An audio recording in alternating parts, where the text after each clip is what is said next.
Here we are today with the Youth Companion magazine, April 28th of 1910. And today we're going to bring you American Sharpshooters. And this will be read by my daughter, Jennifer.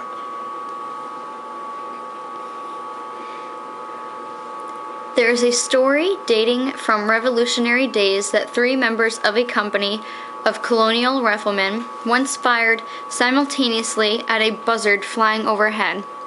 The bird fell, and each man declared that he had killed it. Examination proved that all 3 bullets had hit their mark. There is a small chance that the story is true.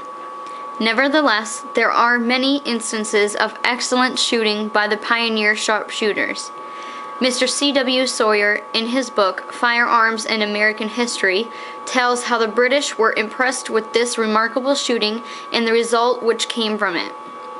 Shortly after Washington took command of the army, he arranged a spectacular review of his riflemen, so that the 15,000 or 16,000 New Hampshire, Massachusetts, Rhode Island, and Connecticut militia who had assembled to shut the British up in Boston might see the novelty of accurate shooting at what to them was the extraordinary distance and be encouraged and stimulated thereby.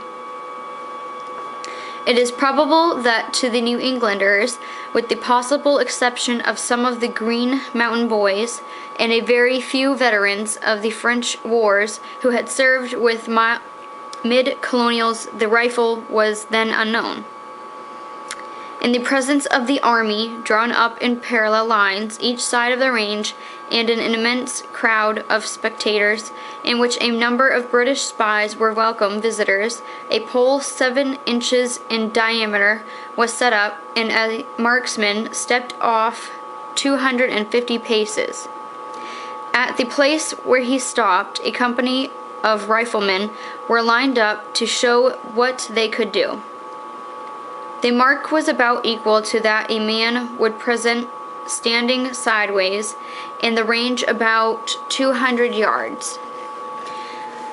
No New England farmer would waste powder and ball firing at such a mark and distance with his musket or fowling piece. Only luck could account for a hit. But the rifleman firing singly or at command so riddled the pole that it was apparent no enemy could survive an instant. General Howe, cooped up in Boston, was fully as impressed as the spectators.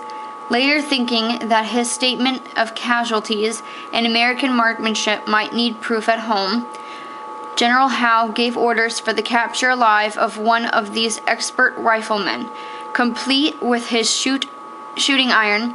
Finally, he got one and sent him to England,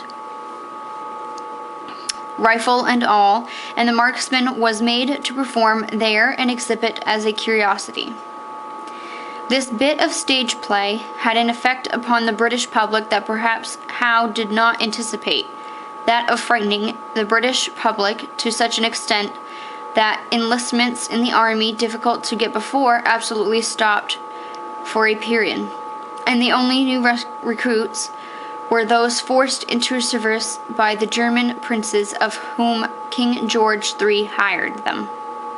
Isn't that something? All started with just the shooting of a bird. All right, stay tuned for more. Be sure to sub me, and we'll bring you some more. Bye-bye.